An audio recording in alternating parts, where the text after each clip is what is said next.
Before you leave the studio after your radio show is over or your podcast is over, you have to do two essential things. Number one is if you went back to regular programming and pressed play on an audio cut, you have to make sure that you're in auto mode, not manual. If this is red and says manual, as soon as this song is over, it's going to stop and then be silent, and then you're going to have dead air on the station until the next human being comes in and does something about it. Dead air is bad juju. We don't want that. So you have to make sure before you walk out the door, not only that something's playing and that you hear it, but also that we're in auto mode. Green means go.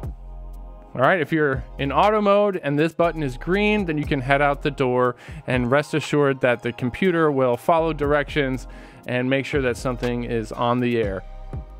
The other thing that you have to do is if you have said, like, come in and you stop the regular programming and you played your own music genre for 2 hours, or maybe you just, spoke with some interviews or something for a couple of hours, you have to catch yourself back up in the playlist. Otherwise, you're just playing things that were scheduled for 2 hours ago.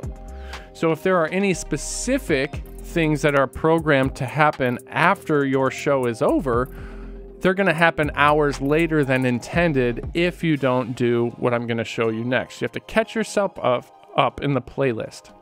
You do that by clicking the playlist button here on the right hand side.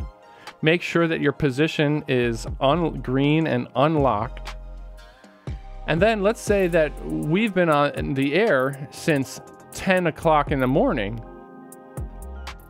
And now it's 11:59, but something that was scheduled at 10 in the morning is still playing. So I have to scroll ahead in the playlist to around the time we're at, 11:59, find something that's going to happen. We have 2 minutes left. What's going to happen 2 minutes after 11:59? Probably this song right here.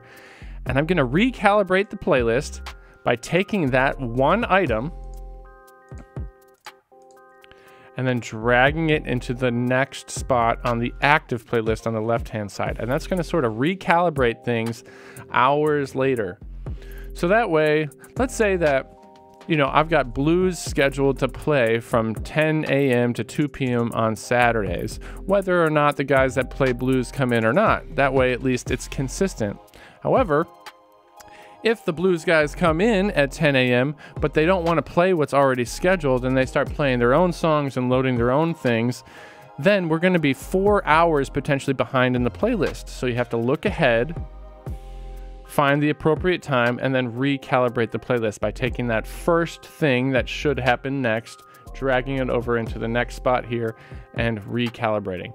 Let's look at it one more time. It's let's just say that it's 12 now, but we should be at the 2 p.m. hour of the day. So I'm going to find 14 for 2 p.m. and I'll take this Imagine Dragons song and place it here next, and then it will recalibrate and put everything else that was next. That sort of puts us back on track, so to speak. So that's how you manipulate the playlist and sort of make up for time that you stopped the pre-recorded programming.